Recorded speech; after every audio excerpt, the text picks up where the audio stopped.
성경에 보면은 하나님이 세상에 오신 목적이 있고 예수님이 세상에 오신 목적이 있고 성령께서 세상에 오신 목적이 각각 다릅니다. 출애굽기 20장 20절에 보면 하나님이 세상에 오시는 이유, 그리고 이제 요한복음 10장 10절에 보면 예수님이 이 세상에 오신 이유, 그리고 요한 1서, 요한복음 16장에 보면은 성령이 이 세상에 오신 목적이 각각 다 다릅니다. 예를 들어서 출애굽기 20장 거기 하나님이 이 세상에 오시는 목적이 무엇인지 같이 한번 읽어볼까요? 출애굽기 20장 20절 같이 봉독하시면은 모세가 백성에게 이르되 두려워 말라 하나님이 강림하시면 너희를 시험하고 너희를 그러니까 하나님이 이 세상에 오시는 목적은 첫째로는 뭐라고요?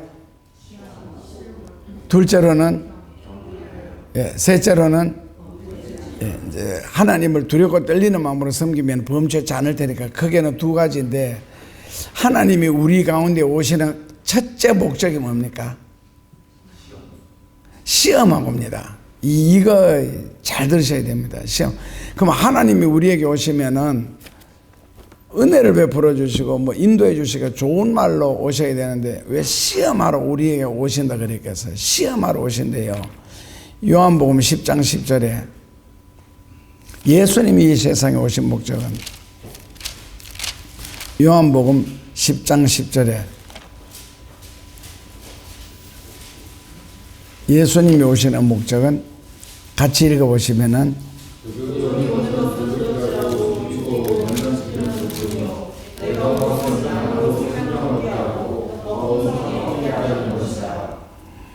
예수님이 오시는 목적은요 생명을 얻게 하고 풍성한 축복, 어바운던트라 이래서 풍성한 축복을 주시려고 오신다. 이러면 참 부드럽고 좋은데 생명을 그러니까 영생 구원을 얻게 하시고 그리고 땅 위에 사는 동안은 하나님의 풍성한 복을 주시려고. 그렇다면 하나님이 오신 목적은 뭐라고요? 시험하시려고. 그런데 예수님이 오신 목적은 그 하나님의 목적에서 약간 업그레이드 되죠. 생명을 주시고. 그러면 시험을 왜 해요? 하나님이 오셨는데 우리를 제일 먼저 하는 게 시험이라는 거거든요.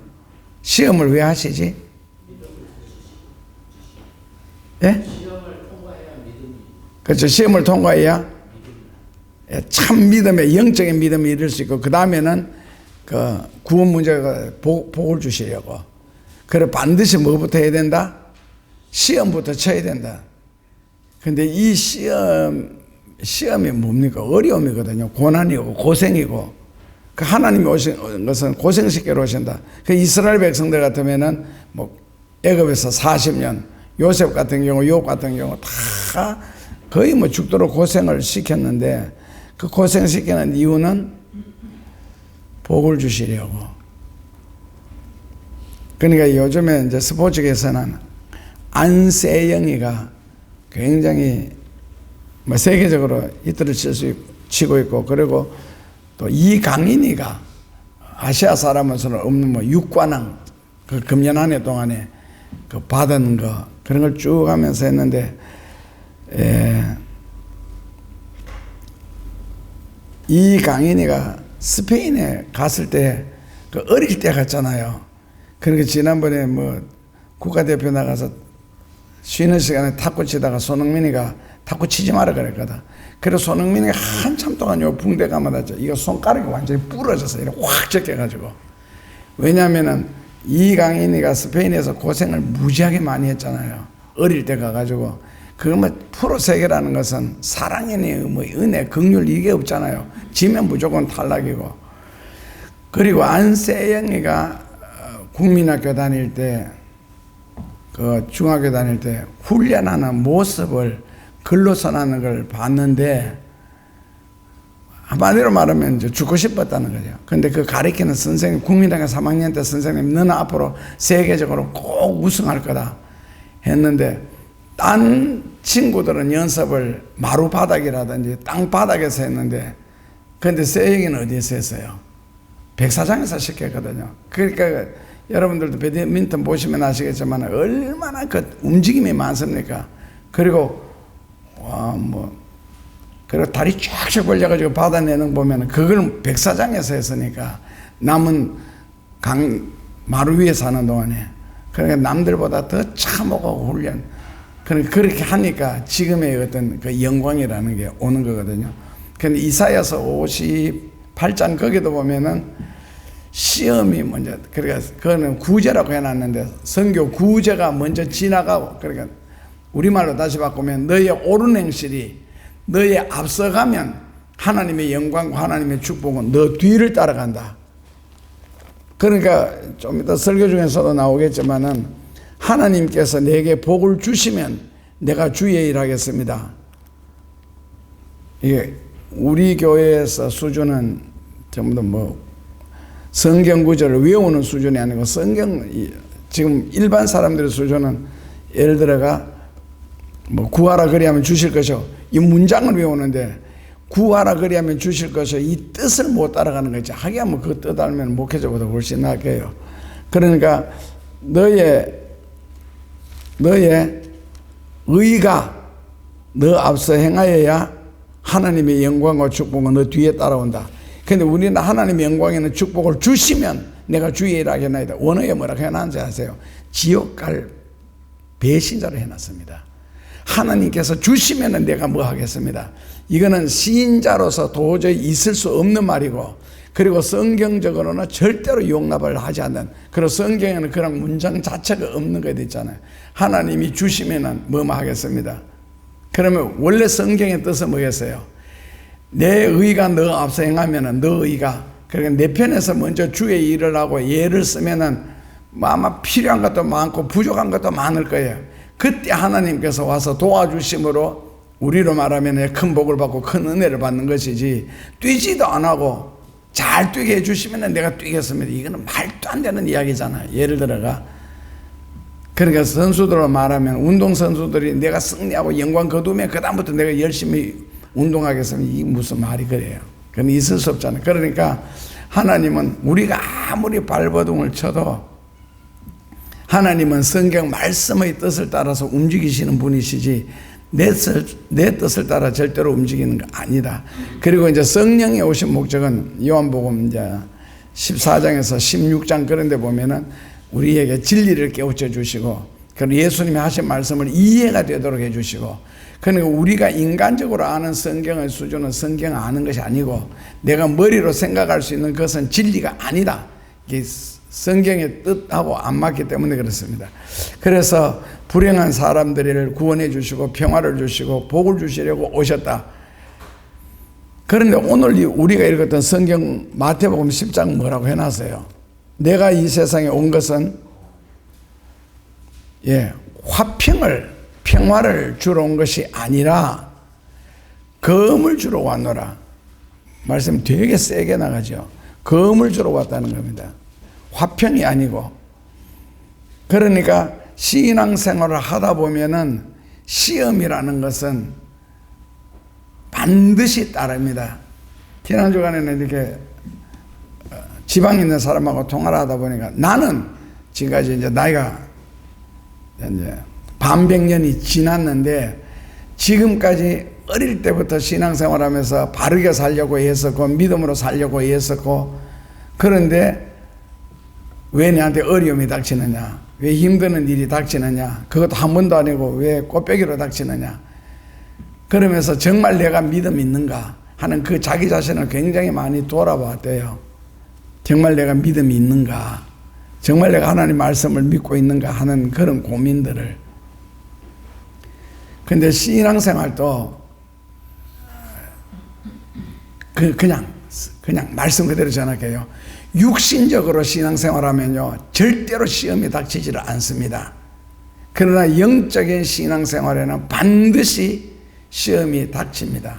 왜냐하면 하나님을 사랑하고 믿는 이 자체가 굉장히 귀한 일이거든요. 귀하다 보니까 어려움이 따르는 거거든요. 그 운동에서 제일 큰 귀한 것은 메달 따는 거잖아요.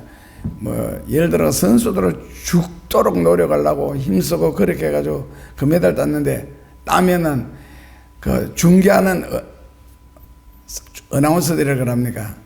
중계하는 사람들 그 보면 나중에는 사람 이름도 안 부르고 물론 앞에 다 불렀는데 금메달 이것만 외치거든요. 또 뭐가 금메달인데?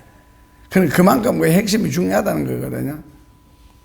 그러니까 결국 신앙생활이라는 것 자체가, 즉 하나님을 믿는다는 것 자체가 굉장히 귀한 일이기 때문에 그 귀한 일을 그냥 주어지진 않잖아요. 시험을 먼저 하시고, 그러니까 이제 시험도 하나님이 하시는 시험이 있고 마귀가 우리에게 하는 시험이 있고 사람이 하는 시험이 있고 돈이 하는 시험이 있거든요. 그런데 이제 영적으로 말하면은 하나님이 우리를 뭐 골탕 먹이려고 시험하시는 것은 아니고, 원어 성경에 보면은 이제 복을 주시기 위해서 테스트하는 거. 그러니까 이제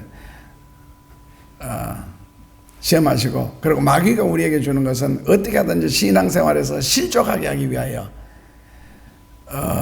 이걸 이제 페이라조라고 하는데 영어로는 템프테이션이라고 하죠. 실족시키려고 마귀가 우리를 시험하는 거고, 하나님은 또 기마죠. 복을 주시려고 우리를 시험하시는 건데, 그러니까 하나님이 우리를 시험하는 것은 야고보 1장 12절에는 하나님은 시험도 아니하시고 시험을 받지도 아니하신다. 그런데 창세기 20장 보면은 22장 거기 보면은 하나님이 아브라함을 시험하여 가로되, 시험하여. 그러니까 이게 한국말로 하면은 헷갈리죠. 시험 안 한다. 그리고 시험 받지도 않는다 하셔놓고는 그 하나님이 사람을 시험하여 가로되 이게 나오니까 변덕 부린다는, 이제 성경을 모르면은, 원어를 모르면 이제 그렇게 되는데 글자 단어 자체가 다릅니다. 시험하는 것이. 그러니까 왜 어려움이 따르느냐, 왜 힘드는 문제가 생기느냐 하면은 믿음이 너무 귀한데 인간적으로 하나님을 믿는 것은 그냥 노골적으로 설계할까요? 성경대로. 안 그러면 여러분들에게 맞도록 좀 비틀어가지고 부드럽게 할까요? 노골적으로 해도 괜찮겠어요? 인간적으로 믿는 것은 아직 믿음이 아닙니다. 그러니까 그 믿음에 이르게 하려고 주는 게 그게 바로 세례거든요. 그래서 세례라는 건 로마서 6장 4절에 보면은 그리스도와 함께 내가 죽고 주님과 함께 다시 살아난다. 이게 세례예요. 그런데 뭐 세례 받은 사람들 어디 그렇습니까? 우리처럼 뭐 안수받고 목사까지 돼도 그게 안 되는데, 주와 함께 죽고 주와 함께 다시 살아나는 것, 세례라는 의미. 그렇게 되기 위해서는 뭐 어떻게 죽는 게 주와 함께 죽는 거예요? 뭐 성경을 알아야 성경 방법대로 죽겠는데, 그래서 성경을 반드시 배우셔야 되고 읽으셔야 되고 깨달으셔야 되고. 그래서 믿음 자체가 너무 귀하고, 실제로 성경에 보면은 믿음의 사건들이잖아요. 믿음의 흔적들이고, 모든 기적의 배후에는 이 믿음이라는 게 다 깔려가 있거든요. 그래서 믿음은 바라는 것들의 실상이요. 히브리서 11장 1절에 그 단어가 믿음은 바라는 것들의 실상이요 했는데, 예를 들어가 이게 7초 때 불이 한 개 남았네. 이게 뭐예요? 테이블이라 말 안 할 텐데, 예를 들어 초 있는데 밑에 받침대 아니야? 받침대라 하나? 이게 저 초가 여기가 널려 있잖아요. 저 밑에 요거, 그리고 이거 받침대. 받침대가 뭐냐면은 이거 올려놓기 위한, 믿음이란 뭐냐면은 원어에서는 요 받침대라는 단어를 씁니다. 믿음이라는 건 받침대에 올려놓죠. 만약에 화분이란다. 꽃다발. 그걸 잘 만들어가지고, 안 그러면 화분도 괜찮고, 받침대 위에 올려놓으면 하나의 작품이 되겠지만, 꽃다발을 잘 만들어가지고, 옛날 시골로 말하면 통시라 그러죠. 정랑이라고도 하고, 지역마다 다른데, 화장실에다가 밑에 던져놓으면은요, 아무것도 아니잖아요. 그냥 똥에 묻혔을 뿐인데, 그게 바로 믿음이라는 것은 받침대고, 그 받침대가 마련이 되어야 그 위에 하나님의 축복이나 능력이나 기적이나 영광을 올려놓을 수 있다는 뜻입니다. 그게 기본이 뭐라고요? 믿음이라는 거거든요. 근데 그 믿음이 있어야 그 위에서 온갖 기적이 일어날 수가 있다. 그래서 성경에 일어난 모든 기적의 바탕에 배후에는 바로 믿음이라는 거. 그 어떤 믿음이냐 했을 때 그냥 내가 하나님을 믿으면 말 가지고 하는 거는 아무런 의미가 없습니다. 왜? 거짓말을 사람들이 너무 잘하거든. 약속도 너무 잘 올리고 아멘 하면서도 그 아멘 자체가 거짓말로 하는데 뭐예요. 그러니까 모르면은 전부 다 속아 넘어가는데 일단 알면은 저것도 거짓말하네. 제가 울산에 있을 때 제가 사회생활을 석 달 하고 3년을 했는데 3년은 군대 생활한 게 그게 내 사회생활 다 하고 그리고 석 달은 울산 연대중공업에 키 있잖아요 뒤에 그거 만드는데 석 달 경비로 있었는데 그때 제가 살았는 집이 산에 이렇게 텐트를 치고 안에 살았거든. 근데 내 텐트 바로 옆에 텐트에 누가 살았느냐 하면은 그 사람 말로는 그래 우리나라에서 제일 큰 교회에 다녔다고. 그러면서 거기에 집사였다고. 그 부부하고 그렇게 사셨는데 그러니까 작은 말만 해도 텐트잖아요. 다 들리는 거예요. 심지어 뭐 방구 끼는 소리까지 너무 크게 들리는 거거든요. 그런데 내 부부지간에 보면 욕하고 싸우고 뭐 늘 그런데 안 싸우는 시간에는 기도를 해요. 성경을 읽고. 그리고 이제 그 구역 예배 드리면 그 집에서도 하고 우리 집에서 돌아가면서 하는데 구역 예배 드릴 때 대표 기도할 때 보면은 그냥 감탄만 나오는 게 있잖아요. 이야 기도도 처음부터 끝까지 거짓말로 하는 거 있잖아요. 나 생전 처음 봤어요. 그런 사람. 어떻게 기도를 저렇게 거짓말로 하느냐고. 예를 들어서 남의 돈을 빌려가지고 떼먹어서 그럼 돈을 갚아야 되잖아요. 근데 기도는 어떻게 해요? 빚을 잘 갚게 하셔서 감사합니다. 안 갚았잖아요. 아직까지. 그러니까 빚쟁이 내와 같이 또 붙어 싸우고 하는데 예를 들자면은 그런 식의 기도를. 그래서 영적인 신앙생활이라는 것은 그냥 성경적으로 말하면은 몸으로 예수 믿는 거. 그 기도도 마찬가지고요. 기도도 입으로 하는 기도가 있고 몸으로 하는 기도가 있거든요. 그러니까 입으로 하는 기도는 예를 들어서 뭐 우리 교회 빈자리가 많사오니 예를 들어서 주여 자리를 꽉꽉 채워 주시옵소서. 이건 입으로 하는 기도고 몸으로 하는 기도는 주보라도 한 장 들고 나가서 실제로 전도하는 거야. 이건 몸으로 하는 기도거든. 그러니까 입으로 하는 기도는 얼마든지 거짓말로도 할 수 있고 없는 말로도 지어내서 할 수 있는데 몸으로 하는 기도는 거짓이 없습니다. 몸은 진실하거든 항상. 그래서 기도도 몸으로 해야 되고 예수도 몸으로 믿어야 되고 그 순교하는 거 있잖아요. 저는 그 기독교 역사를 읽으면서 그리고 사람들의 간증을 들으면서 저런 고문을 어떻게 견뎠을까? 나 같으면 도저히 못 견딜 것 같고 그리고 고문 중에서도 제일 정신적으로 고통을 주는 고문은 남편 앞에서 자식이나 부모님을 고문하는 거 있잖아요. 하여튼 고문하는 거 아니면은 그 부모나 자식 앞에서 남편을 고문하는 거 그런 건 정신적인 고문이 심하고 육체적인 고문은 뭐 중세시대 때 보면은 유럽의 7가지 고문 도구가 보면은 진짜 어떻게 했겠네. 차라리 화형은요 사치스러운 거예요. 화형으로 죽는 거는. 그런데 우리나라에서는 고문당한 분들 기독교 역사에 보면은 사람을 반드시 눕혀놓고 전쟁에서 물방울 떨어지게 하는 거예요. 그 물방울이 정말 이마 한복판이면 맞돌아 가는 거. 좀 이따 이렇게 물방울 떨어지는 거. 저거 같으면 나는 10년이라도 하겠다. 자신감이 생기는데 실제로 당하면 그 어떤 고문보다가도 겨울에 막 얼음 옷을 입혀가지고 사람을 조여들게 하고 막 입으로 호수를 집어넣고 수도를 틀어가지고 배를 빵빵하게 만들고 나중에는 수도 끄고 물 넣을 때는 입이고 눈이고 그 사람이 있는 모든 구멍은 테이프로 다 막아놓고 하고 나중에 빵빵하게 되면은 그 테이프를 확 떼고 구두발로 배를 밟으면은 눈, 코, 귀, 항문 하여튼 입 있는 구멍으로 물이 쫙 뻗쳐나오는데 그거보다도 훨씬 더 고통스러운 게 이 물방울 떨어지는 거 있잖아요. 근데 처음에는 괜찮은데 시간 지나면은 물방울이 하나 떨어질 때마다 그 글에는 그래서 나서 꼭 쇠망치를 가지고 머리를 이렇게 딱딱 때리는 기분이 있는데 그 물방울 떨어지는 게 그렇게 고통스럽다고 합디다. 그런데 그 다음에 뭐 고문을 나가나 이럴 때 야 어떻게 견딜까.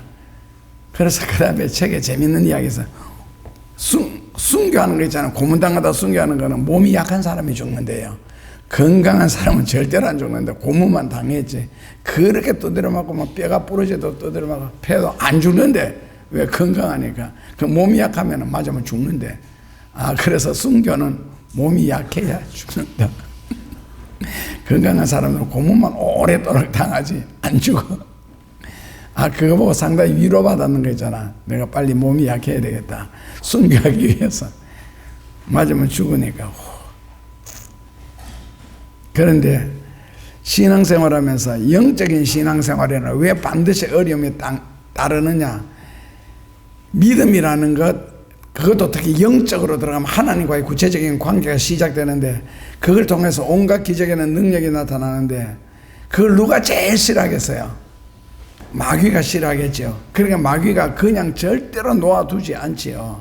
어떻게 하든지 시비 걸고 시기질 뭐 사람을 시키든지 하든지 해서 그 유혹에 빠지도록.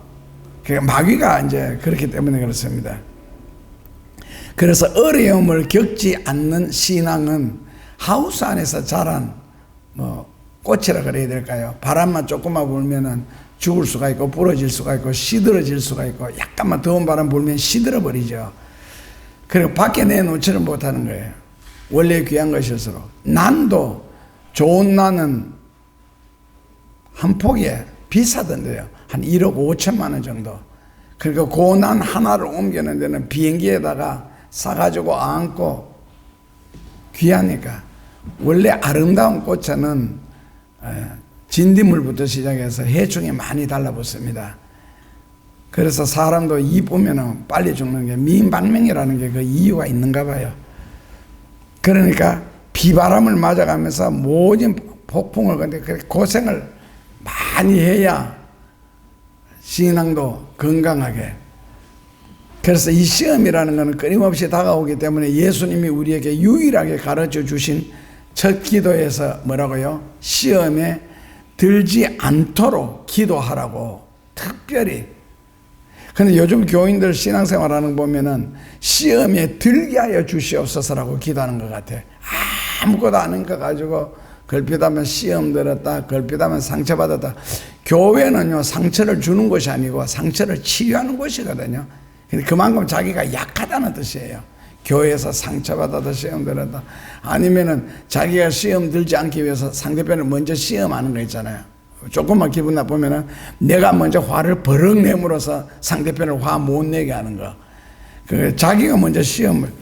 그래서 예수님이 시험에 들지 않도록, 시험은 끊임없이 따라오니까 시험에 들지 않도록 기도하라고 특별히 부탁한 것 같아요. 그런데 이 시험이 왔을 때 내가 어떻게 처신하느냐에 따라서 결과는 정반대를 가져옵니다. 훈련이 귀찮고 게으르면은요, 그 다음에 영광이 없겠죠. 어제도 시민체육관에서 헬스를 하는데 한 남자가 되게 울퉁불퉁하더라고. 특히 상체 부분은 되게 발달했더라고. 근데 이거 아령을 드는데 보니까 아령 한쪽에 30kg짜리를 양쪽 손에 들고, 와, 그걸 운동하는 거 있잖아. 끙끙대고 하면서. 근데 하체가 약하더라고. 배꼽 밑으로는. 그러면서 그 사람이 그 학생한테 이야기하기를 육신은 고되게 훈련을 시켜야 몸이 발달해진다. 아, 그 말이 참 그렇다 싶더라고요. 육신을 고되게 훈련시켜야. 그러니까 육신이 고되지 않으면 훈련 자체가 안 되고 근육이 발달하지 않는다는 뜻이거든요. 그냥 가벼운 거 들고 암만 해도 그 운동 자체가 안 되니까. 그러니까 운동하는 사람들 하체가 대략 하다못해 뭐 탁구라는 것도 보면 하체들이 다 굵잖아요. 그 드라이브 쳐보면 하체가 굵게 돼 있어. 그리고 드라이브도 적당하게 치니까 다리가 안 굵어지지. 진짜 이 훈련을 하면은 이 브레이크를 잡아야 되기 때문에 하체가 굵어지게 되어 있어요. 운동이. 그러니까 하체를 혹사를 안 시킬 정도로 운동했으니까 하체가 발달 안 되는 거거든요. 그러니까 몸은 혹사를 시켜야 발달을 한다. 근육이 발달을 한다는 그 말이에요. 그런데 신앙생활 하면서 다른 곳에서 비록 상처를 받고 괴로움을 겪어도 문제는 집안 식구들끼리 그리고 예인끼리는 서로 믿어야 하고 그리고 의지가 되어야 하는데 도리어 예수님의 말씀 뭐예요? 예인이 집안 식구가 불행과 불화의 도구가 되고 원수가 옆집에 있는 것이 아니고 네 집안 안에 원수가 있다. 도저히 이해가 안 되는 극단적인 말씀을 예수님이 하시는데 불화나 불행의 원인이 집안에 있다. 그러니까 뭐 뉴스 같은 거 보면 전부 다 집안 식구들끼리 죽이고 살리고 피 흘리고 예인을 붙잡고 죽이고 살리고 전부 다 이렇게 하니까 그만큼 우리가 극단 시대에 살아가고 있구나. 그렇다면 불화나 불행의 원인이 무엇이겠느냐 했을 때 예수님은 집안 식구라. 그러니까 불화를 주는 불행을 주는 사람이 집 안에 있다는 거거든요. 예수님이 평화로운 가정, 평화로운 세상에 공연하게 불화를 일으키는 것이 아니라 오히려 예수님의 말씀이 악한 세상, 타락한 사람들에게는 안 맞지요. 근본적으로 다르기 때문에 이제 불화의 원인이 생기는데 사람들은 칭찬받을 짓을 안 해놓고도 칭찬해 주기를 바라잖아요.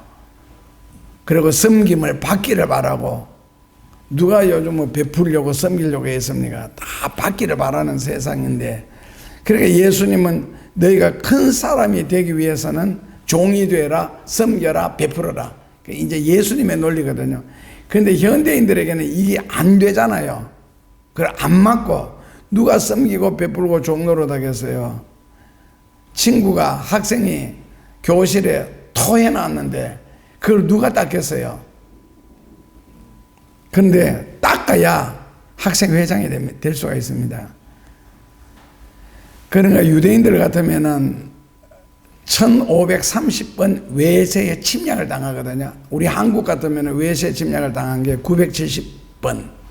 그러니까 유대인하고 한국 사람하고 되게 많이 닮은 게 많아요. 닮은 게 뭐 물을 이고 다닌다든지 흰옷 좋아한다든지 그리고 한 번도 외국을 침략한 적이 없는데 우리는 외국의 침략을 이스라엘 같으면 1530번 우리는 역사적으로 970번이나 외세 침략을 당했는데 참 신기한 것 있잖아요.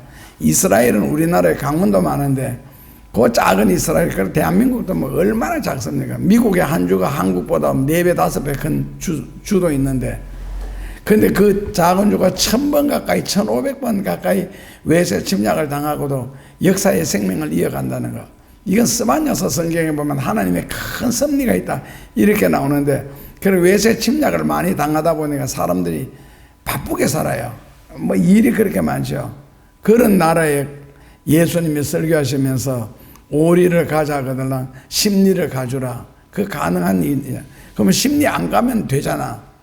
안 가면은 예수님의 십자가를 대신 지고 간 누구지? 사도행전에서 나왔는데 시몬이잖아요. 근데 그 사람은 보니까 로마 군인이 봐도 벌써 시골에서 올라온 표가 나니까 야 십자가 그 구레네가 시몬이 만약에 십자가 안 지면 어떻게 되겠어요? 그 다음에 이제 구두발로 뭐 촛대뼈를 깐다 그럽니까? 군대식으로. 안 그러면 채찍을 가지고 때리거든요. 알아요. 그 안 질 수가 없어요. 로마 군인이 그러면 져야 돼. 아니면 실컷 두들겨 맞고 결론은 져야 되니까요. 그 당시에는 지금처럼 이동 수단이 발달하지 않기 때문에 사람들이 다 짐을 지고 가는 시대인데, 그렇게 하겠어요, 그거. 오른쪽 뺨을 때리거든 왼편까지 돌려대면서 맞아라.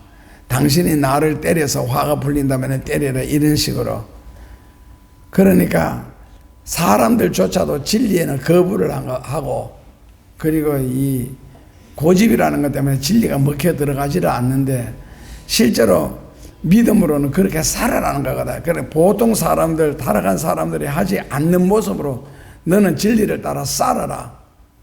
그 진리를 따라 사는 방법은 그냥 겸손한 거, 남을 나보다가 낮게 여기는 거, 그리고 다른 사람을 격려해 주는 거, 그리고 자기가 낮아지는 거, 그렇게 살아야 되는데, 실제로 세계적으로 크게 성공한 사람들을 보면은 다 그렇게 살았습니다. 자기나 자기 가족이 먹고 살기 위해서 노력한 것보다는 다른 사람을 살리기 위해서 노력한 것이 훨씬 큰 거예요. 훨씬 더 희생이 많은 거.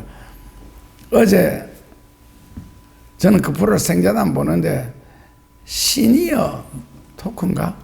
KBS에서 아침 9시 하는 거. 시니어 연못인가? 황금 연못인가?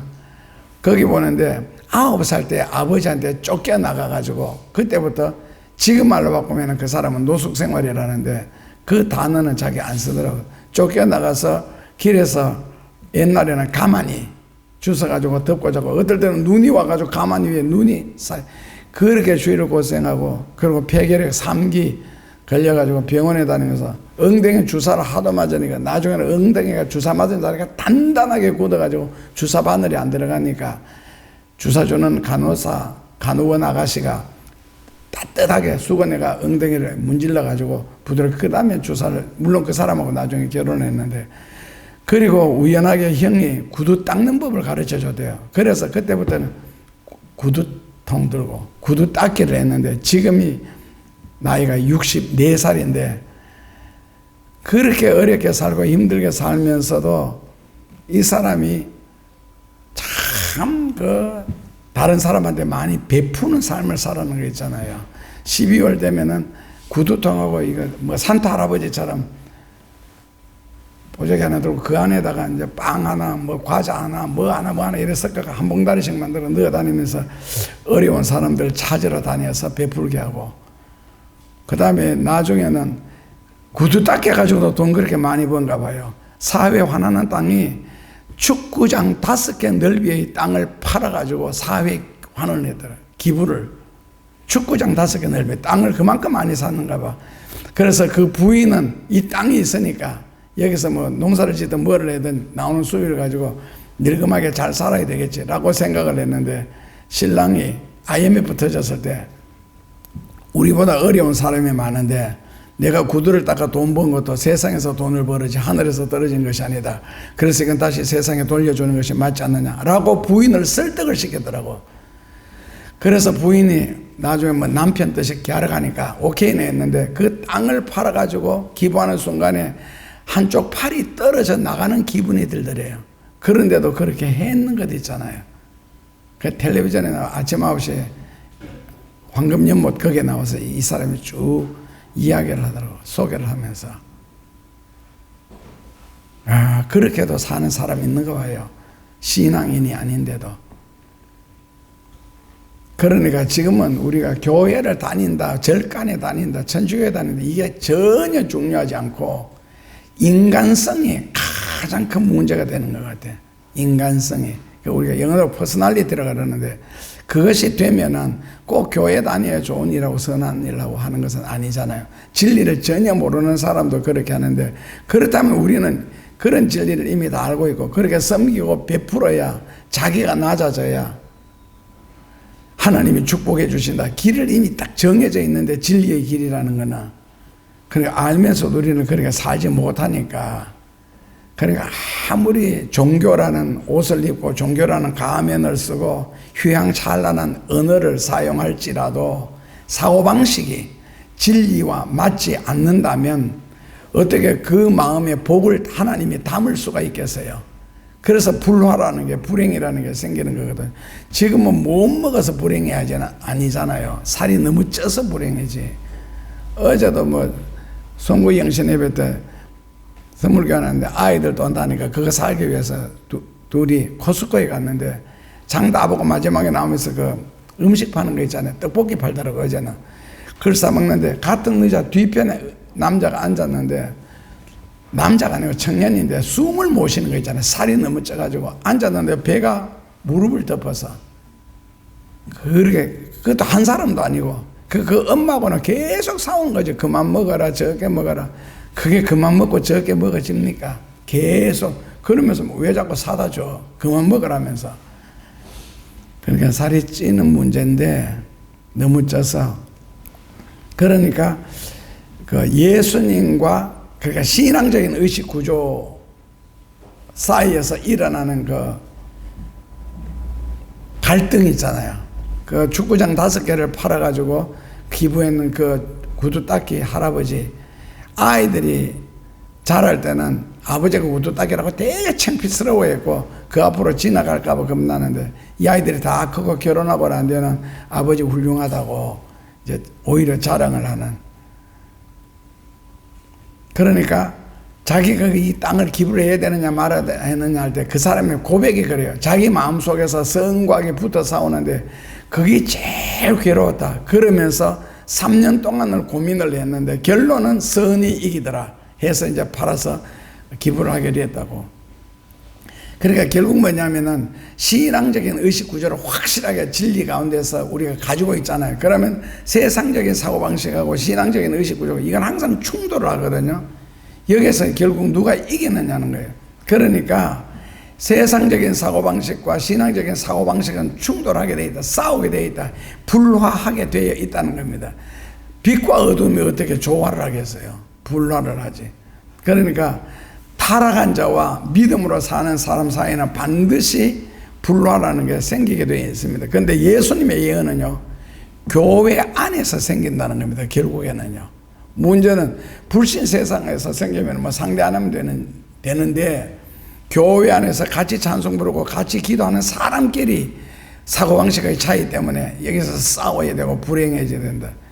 교회 안에서 일어난다는 이 역설적인 말씀을 통해서 환원하면 교회 안에도 진리를 따라서 신앙생활하는 사람이 있고 인간적으로 교회 다니는 사람이 있다. 그렇다면 이 두 무리는 반드시 싸우게 되어 있다. 마치 에서하고 야곱처럼요. 그러니까 둘로 나뉘어지게 되어 있다. 이런 것은요, 회의 같은 걸 해보면 바로 나타납니다. 금방 교회에서 예배드리고 금방 축도 끝나고 그 다음에 보통 뭐 재직회의 같으면 그 자리에서 하잖아요. 요즘에는 코로나 이후에는 재직회의라는 것 자체가 없어져 버렸는데 연말에 1년에 한 번 정도 제외하고는. 근데 거기 해보면요, 금방 찬송 부르고 기도하고 예배 드렸는데 거기서 보면 막 이게 고성이 높아지고 심지어는 막 큰 교회는 그 멱살까지 잡고 욕까지 하고 삿대질하고 그렇게 싸우더라고요. 그러니까 둘로 나뉘어지게 되어 있고, 심한 경우에는 뭐 어떤 교회는 청년들 같은 경우에는 자기 의사 표현을 신발을 벗어가 막 강단으로 막 던지고 그러더라고. 나가라고 물리친다고.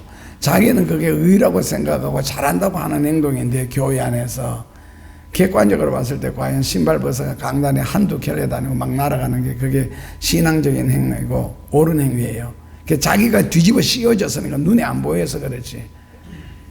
그래서 본문은 결국 주님의 일을 하는 사람들에게 찾아오는 핍박, 순환, 고난, 시련 여기에 대해서 교훈을 주는 겁니다. 그래서 예수님의 말씀은 뭐냐? 아무리 주의 일을 할지라도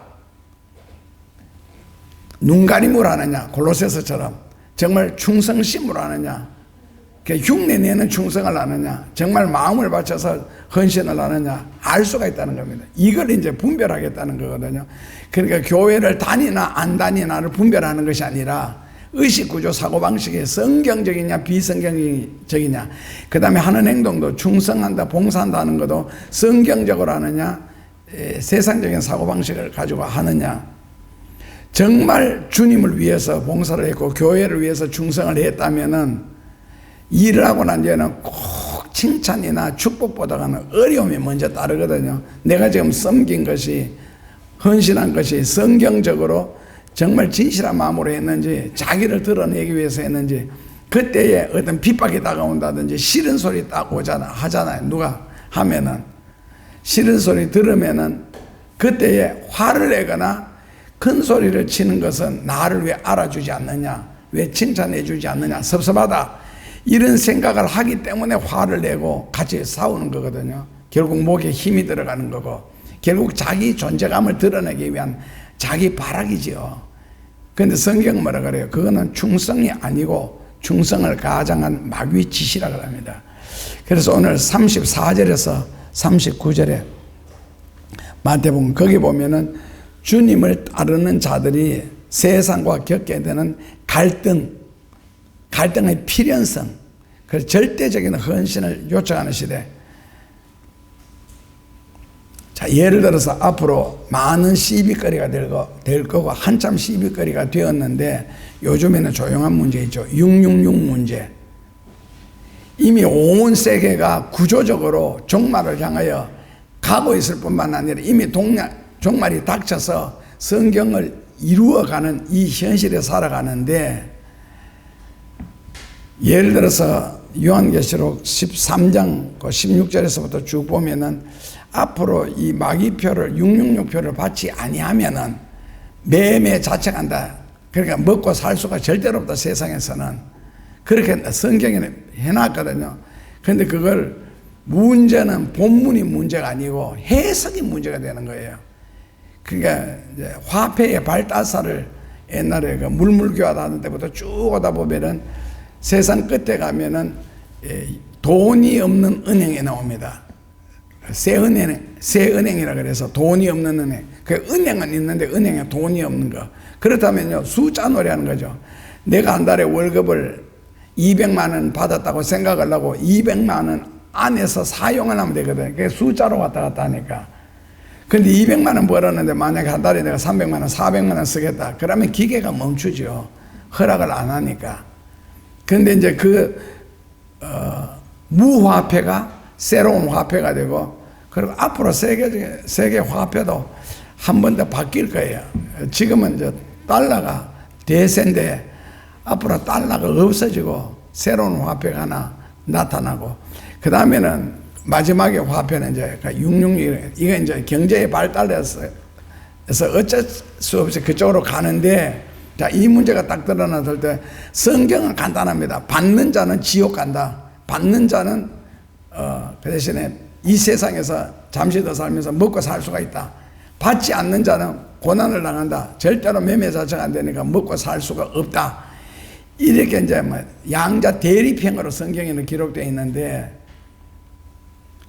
있는 사람들은 부인하고 싶겠죠. 사업을 하는 사람들은 부인하고 싶겠죠. 이런 것들은요. 그러니까 그 부인하기 위해서는 얼마나 교활한 말을 많이 사용하게 되겠어요. 얼마나 교활한 단어를 많이 써야 되겠고. 그런데 이 궤변을 통하여서 자기가 해석을 하고 이해를 함으로써 이걸 그냥 넘어가려고 하거든요. 하는데 성경이 우리에게 말하는 것은 누가 말을 더 잘하느냐, 누가 더 궤변을 잘 늘어놓느냐, 누가 더 해석을 잘하느냐가 아니고 그 말이 성경적이냐 비성경적이냐, 하나님의 능력을 믿느냐 믿지 않느냐. 나는 성경보다가 더 많이 아는 사람들 진짜 감탄스러워요. 어떻게 저런 말을 함부로 할 수가 있을까? 하나님 앞에서 하나님이 하신다는데 그 하나님의 능력까지 다 제재를 시켜버리는 거 있잖아요. 신학적인 용어로 바꾸면 난도질한다 그럽니다. 말씀을 난도질한다. 그래서 지옥의 단계도 보면 제일 밑바닥에 가는 지옥이 바로 이제 그 가룟 유다라든지 빌라도라든지 헤롯이라든지 나가고, 그 2층층 지옥에 누가 그러냐면은 성경 말씀을 잘못 해석하는 자, 부인하는 자, 이런 사람들이 2층층 지옥에 가거든. 그러니까 살인자 무슨 죄보다도 훨씬 더 깊은 지옥에 가는 것이 성경을 잘못 보는 죄인데, 그러니까 성경은 하나님 말씀입니다. 우리 머리로 생각하는 것은 진리가 아니라고 말씀드렸습니다. 머리로 이해하는 것도 진리가 아니고요. 그러니까 이런 문제가 이제 구체적으로 닥치면 이미 닥쳤는데, 미국 같은 데서는 가면은 실제로 지금 시행을 하고 있는데, 아직까지 이런 각도에서는 성경적인 각도는 아니고요. 일단 예행 연습을 하고 있는데, 겁이 나는 사람들이나 목회자들은 이거는 경제의 흐름 중에 하나지 아무것도 아니다. 무조건 받아야 된다. 그리고 받아야 앞으로 사업도 할 수 있고 받아야 살 수가 있다. 미리 가르치는 목회자들 대다수죠. 대다수가 그렇게 가르치고 그렇게 하고, 심지어는 이것 가지고 부부지간에 뭐 얼마나 심하게 싸웠는지 미국에서 내한테까지 전화가 다 왔는 것 있잖아요. 하면서 이러이러한. 그러니까 나중에 남편이 하도 이거 받으면 얼마나 편리한데, 나도 받아보니까 너무너무 좋은데 어디 들어가기도 편하고 하면서 좋은데 하니까, 아내가, 남편이 목사님이었거든요. 그 아내가 나는 절대로 못 받는다. 내가 당신한테 육신적으로 시집하지 영혼까지 시집온 줄 착각하지 마라. 그래가지고 붙어 싸웠대. 그렇게 한참 싸우는데 방이 조용하길래 가보니까 20대 초반인 아들이 총을 장전하고 있더래. 보니까 총을 5자루나 사놔더래. 구원총부터 장총까지. 야, 니 뭐하니? 그러니까 내가 아빠를 이 총으로 쏴 죽임으로써 인간적인 벌은 내가 감옥에 가서 받겠지만 그 대신에 아빠는 회개할 수 있는 마지막 기회를 주면서 총을 쏘면 구원을 받을 수 있지 않느냐. 아빠를 구원시키기 위해서는 나는 감옥에 가겠다고. 그 아빠 쏴 죽이기가 또 총을 장전하고 있더래. 방에 가보니까. 그렇게 온 가족이 심하게 싸웠는가 봐요. 이 정도니까 어차피 어느 한편은 하나님께 속하여야 되고 어느 한편은 세상에 속하여 살아가는데, 진리편의 선자들은요, 이거 받아야 된다면 이게 이론의 가치 자체가 없는 거예요. 주님의 편을 써 있고 진리편을 확실하게 써 있다면은 사람들의 말에 휘둘려서는 안 됩니다. 그러니까 성경에는 마귀에 속하느냐 성령에 속하였느냐, 교회 다니느냐 안 다니느냐 이건 아무런 문제도 안 되고, 교회 다니면 뭐합니까? 교회 안에서 마귀가 돼 있는데, 마귀 편을 들고 있는데, 그러니까 교회를 아무리 열심히 다녀도 기도만 안 하면은 마귀는 건드리지를 않습니다. 기도만 안 하면은. 왜? 기도함으로써 능력을 받고 기도함으로써 진리에 눈을 뜨게 되는데, 그 기도 안 하는데 마귀가 왜 건드립니까? 이미 자기 편이 되어 있는데 교회 안에서. 그래서 앞으로 말세에는 확실하게 영분별을 하셔야 됩니다. 사람들끼리 대화를 하면서도 저게 영에 속한 말인지 마귀에게 속한 말인지, 그 악한 영에 속하였는지 선한 영에 속하였는지 그 영분별을 하고 지금 대화를 해야 되는 시대다. 성경이 우리에게 요구하는 거예요. 그래서 요한일서 4장 1절에 절대로 영들을 다 믿지 마라. 하나님께 속하였는지 안 속하였는지 너는 철저하게 시험하여 보라. 영을. 그 다음에 오늘 34절 35절에는 복음이나 진리 때문에 세상과 피할 수 없는 관계를 설명하면서 36절 37절에서는 제자라면은 아까 성경 읽다 보니까 하지 마라가 나오던데, 합당하지 않는 자 있잖아요. 37절에 보면은 아비나 어미를 나보다가도 더 사랑하는 자는 예수님께 합당하지 않고, 그리고 아들이나 딸을 나보다가 더 사랑하는 자도 내게 합당하지 않고, 또 십자가를 지고 나를 쫓지 않는 자도 내게 합당하지 않다. 그러니까 예수님께 합당하지 않는 세 종류의 사람이 나오죠. 그러면서 36절에 사람의 원수가 자기 집안 식구다 해놓고는 아비나 어미, 부모, 둘째로는 처 자식, 그리고 셋째로는 자기 부인, 자기 십자가를 지지 않는 자는 내게 합당하지 않다. 그러니까 제자라면은 이 정도는 능히 초월해야 된다. 그리고 38절 39절에는요, 자기 목숨보다도 자기 목숨을 얻는 자는 잃을 것이요 나를 위하여 자기 목숨을 잃는 자는 얻으리라. 요 단어에서 따온 것이 이제 필사즉생, 필생즉사라는, 그래서 오늘 설교 제목이 필사즉생이 된 거거든요. 자기 목숨을 잃는 자는 얻고 얻는 자는 잃는다. 그러니까 이제 기준은요, 예수님. 그러니까 예수님을 기준으로 해서 내가 내 처나 내 자식이나 아들이나 딸을 예수님을 기준으로 해서 더 사랑하느냐, 내가 예수님을 더 사랑하느냐, 자식들, 식구들을 더 사랑하느냐, 자기 목숨을 예수님을 기준으로 해서 예수님 쪽으로 죽느냐, 세상적으로 사느냐, 이걸 함으로써 예수님께 필요한 자와 합당치 않는 자, 그렇게 갈려지고 있습니다. 그래서 오늘의 말씀은 사명자들에게 주시는 말씀인데, 원래 성경은요, 우리에게 사사기 18장 9절, 원래 운이 좋으면 손가락에 눈이 붙었으면 이 구절을 뽑게 될 겁니다. 사사기 18장 9절 10절요. 원래 성경이 우리에게 주시는 것은 이건데 그 과정 속에 이제 연단이 시험이 많다는 거죠. 사사기 18장 9절에서 10절입니다. 너희가 가면 이스라엘 나라 가나안에 들어가면 평안한 백성을 만날 것이요 그 땅은 넓고 그곳에는 세상에 있는 것이 하나도 없는 것이 없다. 부족함이 없다. 하나님이 너희 손에 붙이셨느니라.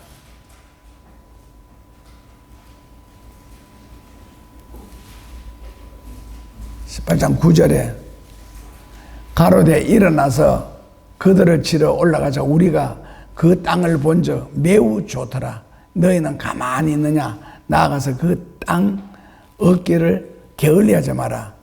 그 땅에는 편안한, 그리고 그 땅은 넓은 곳, 그리고 세상에 있는 것이 하나도 없는 것이 없는, 부족함이 없는 그 하나님이 너희 손에 붙이셨느니라. 그러니까 하나님의 복을 받는 방법이라면 몸에 익혀야 할 말씀인데, 아까 마태복음 10장 34절에 보면 화평과 검이라는 대결 구도가 나오잖아요. 화평은 세상과 타협을 하는 거고, 검은 세상의 모든 불신앙과 죄악에 대해서 싸움을 벌여 끊어내라는 거거든요. 그래서 예수님의 질문은 간단합니다. 화평을 선택할래? 검을 잡을래? 쉽지 않지요. 화평은 현실적인 문제고, 검은 영적인 문제인데, 화평은 돈 문제고, 가정의 화목 문제고, 그리고 직장에 대한 문제고, 검은 영적인 문제인데, 그러니까 일단은 좋은 게 안 좋으냐, 좋은 게 안 좋으냐를 말을 굉장히 화평스러운 단어 같은데, 언어 그대로 따지면 악마의 자식이라는 뜻입니다. 좋은 게 아니라는 거지. 예를 들어 한쪽에는 불신, 한쪽에는 신앙적으로, 한쪽에는 헌신, 한쪽에는 이기적으로 이렇게 붙어 싸우는데 좋은 게 좋다. 그럼 아내가 예를 들어 가지고 남편이 헌신하는 거, 봉사하는 게 싫다, 고집 부리는데 그 아내와 다투기 싫어서 그래 좋다면 나도 안 할게. 이게 좋은 건 겁니까?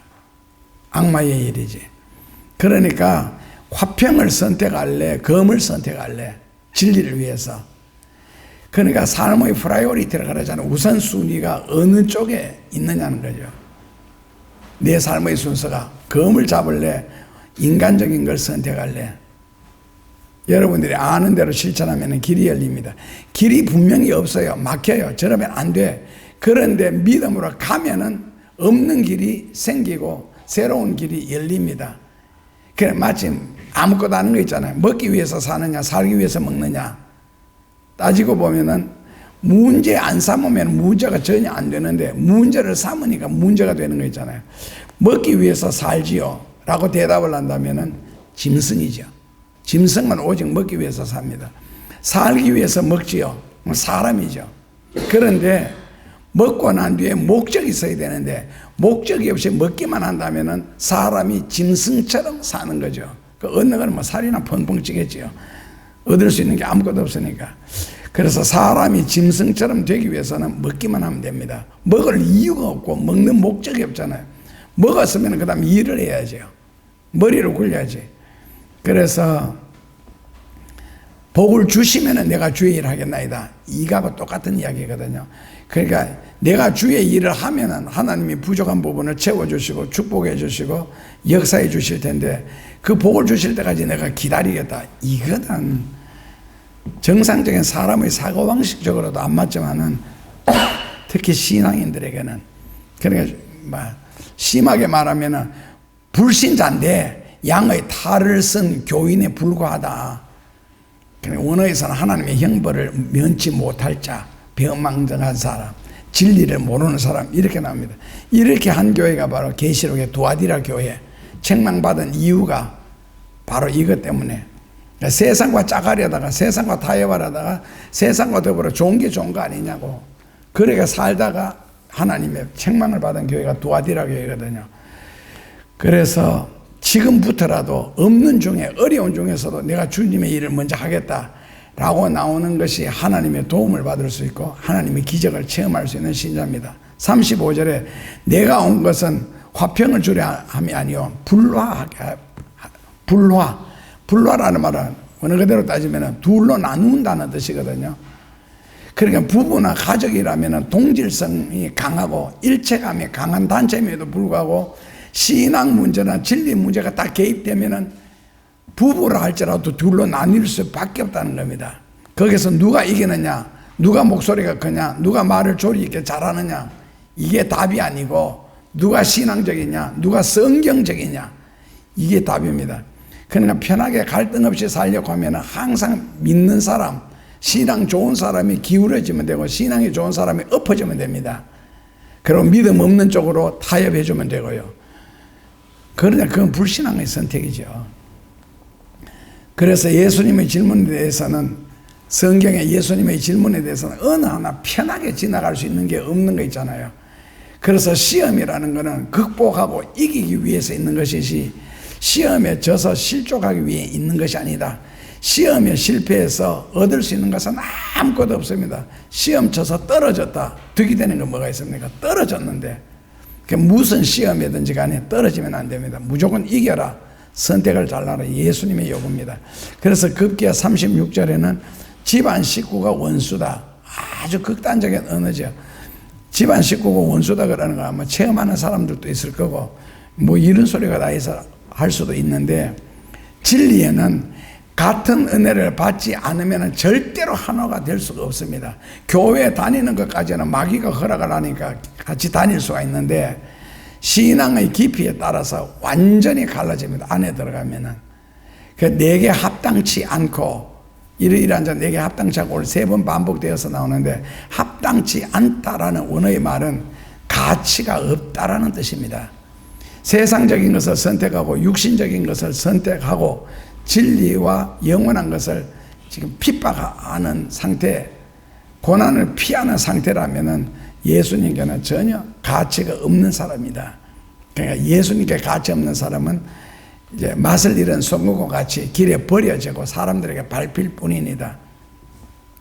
그리고 누가복음 14장 26, 7절에 보면은 이런 자는 능히 나의 제자가 되지 못하고, 예수님의 요구는 간단합니다. 예수님과 복음을 위해서 너의 삶의 우선순위를 둘 것인가, 인간적이고 세상적이고 이런 것에다 우선순위를 둘 것인가. 그리고 또 하나 더 요구하셨죠. 자기 십자가를 지고 나를 따르지 않는 자는, 십자가를 지고 나를 쫓지 않는 자, 쫓다 그라는 말은 같은 길에 서다 그라는 말입니다. 예수님의 제자가 되려면 예수님과 같은 길에 서야 되고 예수님을 따라가는 그런 모습이 있어야 되는데 그거 안 하겠다는 거죠. 영적인 것을 부인하는 상태. 그래서 자기 목숨까지도 부인하면서 십자가를 질래, 아니면 나를 부인하고 세상적으로 살래, 이 중간은 없다는 겁니다. 그래서 예수님은 예수님을 위해서 자기에게 속한 모든 사람들에게는, 신자들에게는 아깝지 않다. 아무리 귀한 것을, 많은 것을 주실지라도. 그러니까 예수님이 축복하시고 아깝다는 생각이 안 들도록 신앙생활을 하라는 겁니다. 그러니까 사도들이나 제자들, 선지자들은 아무것도 없는 사람들이잖아요. 그런데도 모든 것을 다 가진 사람들이거든. 특별히 계시록 시대는 나를 가장 잘 이해해주고 협조해줄 것 같은데 가족들에 의해서 고통을 당하는 경우가 많다. 왜? 그 가족의 한쪽에 성경에 이르지 못했고 완전한 신앙에 이르지 못했기 때문에 인간적인 사고방식을 가지고 판단을 해서 그렇습니다. 그 뭐가 귀한지 뭐가 더 좋은지를 구별을 안 돼. 그게 똥오줌이 구별 안 되는 거예요. 쉽게 말해서. 그래서 나의 가장 가까운 이웃, 아내나 남편, 자식들에 의해서 고통을 당할 수가 있고 부모에 의해서 자식이 고통을 당할 때도 있습니다. 그래서 자기 자신이 바르지 못한 성격 때문에 스스로가 올무에 빠질 수도 있습니다. 자기는 마귀에게 속하 있는지 성령에 속하 있는지 자기 자신이 구별이 안 되잖아요. 그런데 꼭 저지르고 난 뒤에 또 깨닫기나 해요. 늦었죠 뭐. 그래서 신앙도 언제든지 실족할 수 있기 때문에 꼭 정신 차려라. 그래서 누구를 만나느냐, 누구와 함께 있느냐, 누구의 말을 듣느냐도 굉장히 중요하다. 찬송가에도 그랬고 성경에도 그랬고. 그래서 이렇게 되다 보면은 이제 뭐까지 깨닫느냐? 교회가 다 교회가 아니고 친구가 다 친구가 아니다 하는 것을 이제 깨닫게 되겠죠. 그래서 모든 일을 할 때는 절대로 감정을 개입시키지 말 것. 감정적으로 일을 처리해서 얻을 수 있는 것은 아무것도 없습니다. 예민한 이성과 신앙의식 가지고 살아야 된다. 그래서 이 시대에 요구하는 진리의 내용, 진리는 절대로 가볍게 받아들이지 마라. 그러니까 처음에는 뭐 교회만 다니면 구원받고 교회만 다니면 복을 다 받을 줄 알았는데 막상 교회에 들어와 보니까 이게 예산 문제가 아니잖아요. 그러니까 절대로 호락호락 않더라는 겁니다. 교회 다녀보니까 뭐가 그리 어려운 게 많고 힘드는 게 많은지. 그런데 그런 것을 다 극복을 해야 됩니다. 세상살이도 마찬가지잖아요. 엄마 뱃속에서 태어나면 사는 줄 알았죠. 그것만부터 배워야 되고 온갖 세상적인 사회적인 그 지식을 갖추어야 세상을 사는 것이지 태어나고 내 발로 걷는다고 해서 사는 것이 아니잖아요. 그래서 신앙생활하면서 주님 앞에 나갈 때는 나름대로 이 결심도 해야 되고 심지어는 뭐 가족까지도 자기 목숨까지도 나를 위하여 버리지 않는 자는 내게 가치 없는 인간이다. 그래서 천국을 침노하고 하나님의 복이 내게 임하고 하나님이 아무리 내게 많이 주시고 귀한 것을 주실지라도 예수님이 후회하지 않을 정도로 우리가 예수님을 믿으시면은 앞으로 신앙생활에 앞으로 세상에 다가오는 현실에 승리할 수가 있을 겁니다. 예수님 감사합니다.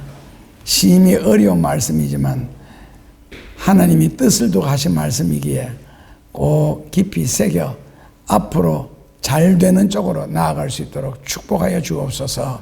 예수님 이름으로 기도합나이다. 아멘.